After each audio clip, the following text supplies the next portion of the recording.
प्रिय बंधुओं, एक बार पुनः मैं आप लोगों के बीच उपस्थित हुआ हूँ। मेरे चर्चा का विषय होम्योपैथ से ही रहता है, क्योंकि मैं होम्योपैथिक चिकित्सक हूँ।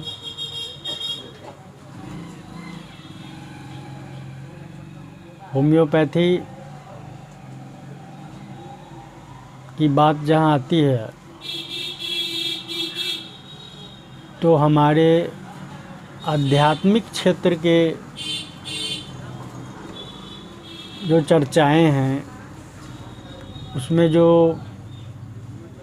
मूल रूप से वर्णन है साथ साथ चलने लगता है, क्योंकि डॉक्टर हैनीमैन साहब सिर्फ शरीर की बात नहीं करते हैं, इस शरीर के अंदर सूक्ष्म शरीर की भी बात करते हैं। सूक्ष्म शरीर को उन्होंने वाइटल फोर्स नाम दिया, फिर बाद में जाकर उन्होंने उसको वाइटल प्रिंसिपल से अवगत कराया। और आध्यात्मिक जगत में जब आत्मा, सोल, स्पिरिट, जो भी शब्द हैं वो एक ही चीज़ पर के बारे में जाता है। वाइटल एनर्जी कहें, वाइटल फोर्स कहें, स्पिरिचुअल पावर कहें, स्पिरिट कहें, सोल कहें, शब्द अलग अलग हैं, लेकिन उसका जो स्वरूप है, सार है, वो एक ही दिशा में इंगित करता है। तो डॉक्टर हैनीमैन साहब स्थूल शरीर के बाद सूक्ष्म शरीर की बात की, और सूक्ष्म शरीर के लिए उन्होंने कहा कि शरीर ही बीमार नहीं पड़ता है, स्पिरिट भी बीमार पड़ता है।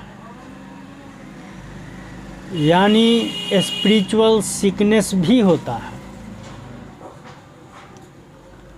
और स्पिरिचुअल सिकनेस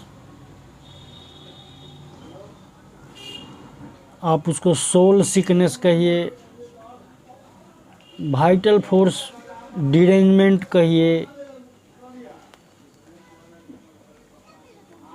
सब मिला जुला कर एक ही क्षेत्र की ये बातें हैं।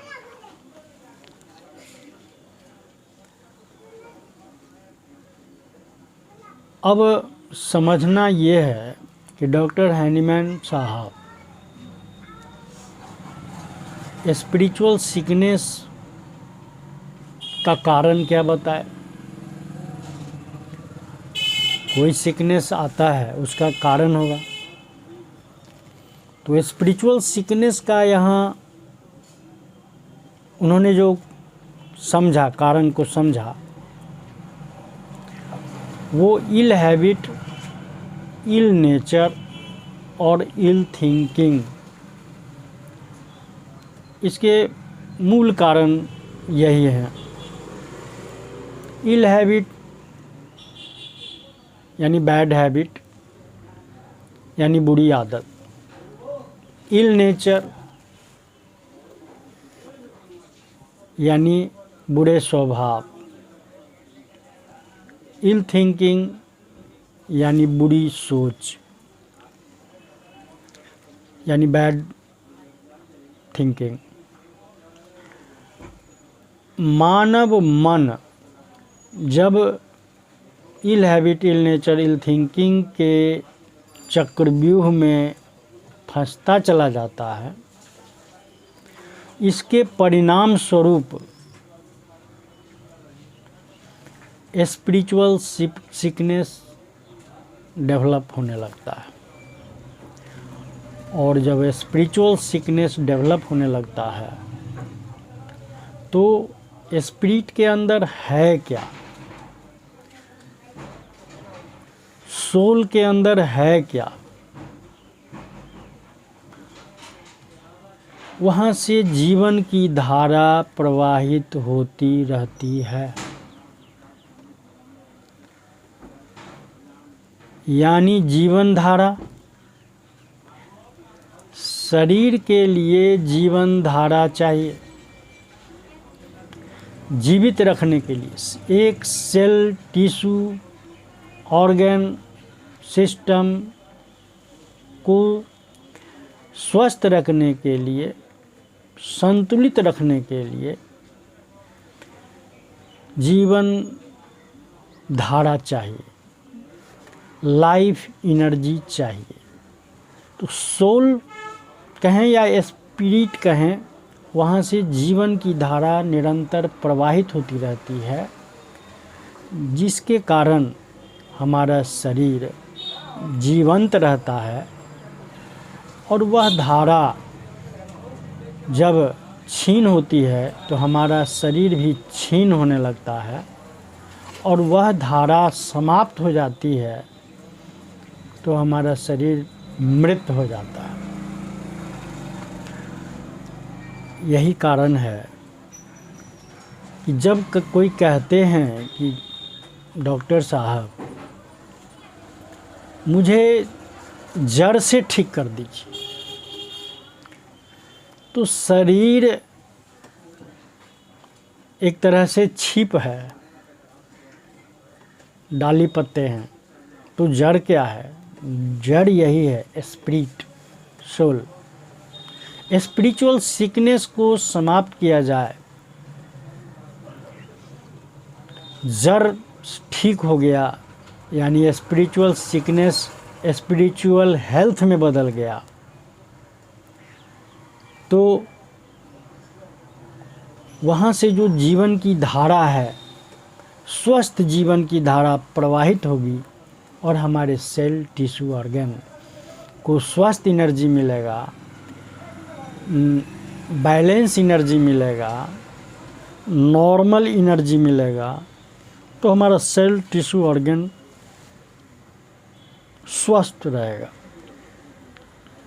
इसलिए डॉक्टर हैनीमैन साहब सरल भाषा में कहते हैं कि अगर डिजीज़ को पहचानना हो तो कैसे पहचानोगे? स्वयं में कैसे पहचान लोगे? कोई किसी से पूछने समझने की ज़रूरत नहीं।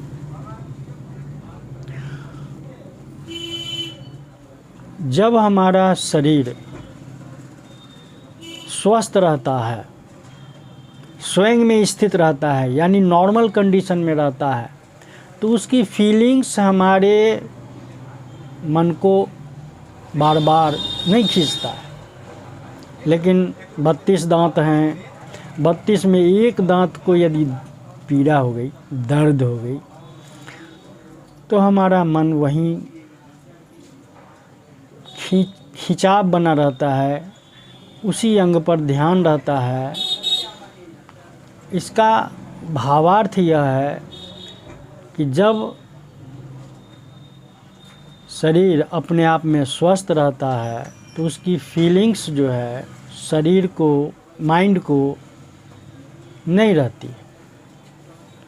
जब माइंड को हंट कर रहा है कि मेरा पाँव, इसका मतलब है कि पाँव में कोई एबनॉर्मलिटी है, जिसकी सूचना हमारे मन को, हमारे ध्यान को, हमारे फोकस को अपनी ओर खींच रहा है, और ये सूचना दे रहा है,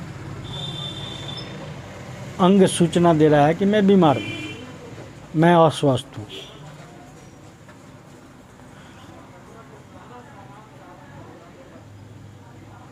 तो बंधुओं, इसी चीज़ को डॉक्टर हैनीमैन साहब कहे हैं कि पहले आई बीमार पड़ता है, उसके परिणाम स्वरूप माई बीमार पड़ता। आई मतलब इंग्लिश का आई यानी मैं, और इंग्लिश का माई मतलब मेरा। आई यानी स्पिरिट जो है, सोल जो है, अपने लिए मैं शब्द का प्रयोग करता है। मैं दुखी हूँ, वो अपने लिए कहता है मैं दुखी हूँ। फिर कहता है कि मैं इसलिए दुखी हूँ कि मेरा पेट गड़बड़ है। यानी मैं कहने वाला अलग है और मैं जिसके बारे में कह रहा है मेरा, यानी वो अलग है। जैसे मैं फलाना हूँ, मेरा ये घर है, मैं घर हूँ, ऐसा तो नहीं कोई बोलते। ठीक उसी तरीके से गौर से देखेंगे कि मैं बीमार पड़ता है, फिर उसका असर मेरा पर होता है, या मेरा में कोई गड़बड़ी आती है तो फिर उसका फीलिंग्स मैं को आता है। यानी सोल सिकनेस शरीर को बीमार करता है, या शरीर भी बाहर से यदि कभी किसी ढंग से एबनॉर्मल होता है तो वह हमारे सोल तक पहुंचता है, उसकी फीलिंग सोल को भी आती है। तो डॉक्टर हैनीमैन साहब यही बार बार स्पष्ट करना चाह रहे हैं कि सिर्फ बॉडी का ही इलाज में मत रह जाओ, स्पिरिट का भी इलाज करो। स्पिरिट नहीं स्वस्थ रहेगा तो फिर बॉडी बीमार पड़ जाएगा। आज बहुत सारे साइंस बॉडी को ठीक कर रहे हैं, जब तक दवा का प्रभाव रहता है बॉडी कुछ नॉर्मल सिग्नल देता है, फिर दवा बंद होती है तो फिर बॉडी एबनॉर्मल स्थिति में आ जाता है, क्योंकि हमने उसके स्पिरिचुअल सिकनेस पर ध्यान नहीं दिया, स्पिरिचुअल सिकनेस को हेल्थ में परिणत नहीं किया। इसलिए होम्योपैथिक साइंस ये कहती है कि माइंड एंड बॉडी दोनों को ध्यान में रखकर ट्रीटमेंट देना है, दोनों को स्वस्थ करना है, तभी आदमी आइडियल क्यूर की ओर जाएगा।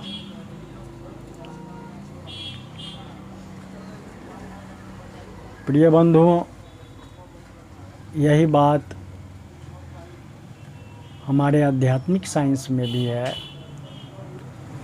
उसके ऋषि मुनि कहें या साइंटिस्ट उनको कहें, उन्होंने भी, या हमारे साइकोलॉजिस्ट लोग भी जो मन पर खोज किए, वो बार बार कहे कि भाई good habit, good nature, good thinking अपने अंदर डेवलप करो, वरना स्पिरिचुअल सिकनेस में जाओगे। स्पिरिचुअल सिकनेस से बॉडी के इलनेस में जाओगे। डॉक्टर हैनीमैन साहब भी इसी बात को ध्यान में रखकर होम्योपैथिक साइंस को सामने लाया, और हम आज होम्योपैथिक चिकित्सक का कर्तव्य बनता है, और हम कर्तव्य बनता क्या है, हम सभी मेंटल सिम्टम्स को भी ध्यान में रखते हैं, जनरलिटीज़ को ध्यान में रखते हैं, हम उस व्यक्ति के इंडिविजुअलिटी को भी ध्यान में रखते हैं, फिर कॉमन सिम्टम को भी ध्यान में रखते हैं, और इस सारे आधार पर जब हम सिलेक्शन करते हैं, मेडिसिन सिलेक्शन करते हैं, तो वही सिलेक्शन कॉन्स्टिट्यूशनल ट्रीटमेंट का आधार बनता है, और हम उस रोगी के पूरे कॉन्स्टिट्यूशन को ठीक करते हैं और वह पूर्ण आरोग्य रोगी प्राप्त करते हैं। तो मैं अपने पुराने जो होम्योपैथिक चिकित्सक हैं उनका कर्तव्य बनता है कि अपने नए आगंतुक होम्योपैथिक चिकित्सक जो मेरे विद्यार्थी हैं या नए चिकित्सक नए अभी बने हैं उनको मार्गदर्शन दें कि कॉमन सिम्टम्स तो मेरा टारगेट है, रोगी का टारगेट है कि ये मुझे होता है। रोगी के लिए कॉमन सिम्टम ही प्रधान है, वो कॉमन सिम्टम ही आके बोलते हैं कि मुझे ये हो रहा है, मेरा पेट गड़बड़ रहता है, मेरा दांत गड़बड़ है, मेरा कान गड़बड़ है, मेरा नाक गड़बड़ है। लेकिन उनको पता नहीं है, रोगी को तो पता नहीं है कि ये होम्योपैथिक साइंस में मेंटल सिम्टम की भी ज़रूरत है, जनरल सिम्टम्स की भी ज़रूरत है, अनकॉमन सिम्टम्स की भी ज़रूरत है, पिक्यूलियर सिम्टम्स की भी ज़रूरत है, कैरेक्टरिस्टिक सिम्टम्स की ज़रूरत है। इन आधार पर इनका दवा का सिलेक्शन होता है, तब हमारे शरीर में जो रोग हैं, कॉमन सिम्टम्स हैं, वो भी समाप्त हो जाते हैं। तो आज इतना ही कहने का मैं प्रयास किया हूँ कि जनरल मानव भी ये जाने कि होम्योपैथिक चिकित्सक के यहाँ जाते हैं तो आपसे वो कॉमन सिम्टम्स, रोग लक्षण के अलावा रोगी लक्षण पर बल देते हैं और बार बार पूछते रहते हैं कि आपकी मन की अवस्था बताइए, आप अपने कब रोग बढ़ता है, कब घटता है, किस अवस्था में बढ़ता है, किस अवस्था में घटता है। ये सारी बातें जो है आप रोगी के कल्याण के लिए ही ये पूछते हैं और उस आधार पर सिर्फ पूछ कर रह नहीं जाते, आपके स्पिरिचुअल सिकनेस को भी ये तलाशते हैं और स्पिरिचुअल सिकनेस को जब स्पिरिचुअल हेल्थ में बदलते हैं तो आपका यही हुआ जड़ से ठीक होना। इतना ही, अब मैं आपसे विदा लूँगा। फिर मौका मिला तो आगे होम्योपैथी की गहनतम राज को खोलना चाहूँगा, जिससे कि हमारे चिकित्सा जगत के नवयुवकों को भी मार्ग मिले और चिकित्सा लाभ लेने वालों को भी मार्गदर्शन मिले। इसी के साथ ही सर्वे भवन्तु सुखिनः की कामना से अपनी वाणी को विराम देता हूँ। तो इस वीडियो के माध्यम से हमने जाना कि वाइटल फोर्स के कॉन्सेप्ट को, उसके साथ साथ आई और माई के कॉन्सेप्ट को कैसे हम उसको रिलेट कर सकते हैं फिजिकल बॉडी से एंड अपने मेंटल बॉडी से। उसके साथ साथ बीमारी जड़ से ठीक करने का लोगों का कॉन्सेप्ट है कि होम्योपैथी में चले जाओ, बीमारी जड़ से ठीक हो जाएगी। जड़ से ठीक होने के पीछे का क्या फैक्टर है, कैसे वो जड़ से ठीक होती है, इन सारे कॉन्सेप्ट को आज हमने समझा इस वीडियो के माध्यम से। तो वीडियो कैसा लगा कमेंट करके ज़रूर बताएं और पसंद आया तो एक लाइक ज़रूर करें। मिलते हैं एक नए वीडियो में एक नए टॉपिक के साथ, तब तक के लिए बाय। अपना ध्यान रखिए, खुश रहें, आगे बढ़ते रहें। जय हिंद, जय भारत, जय होम्योपैथन, जय हिंद।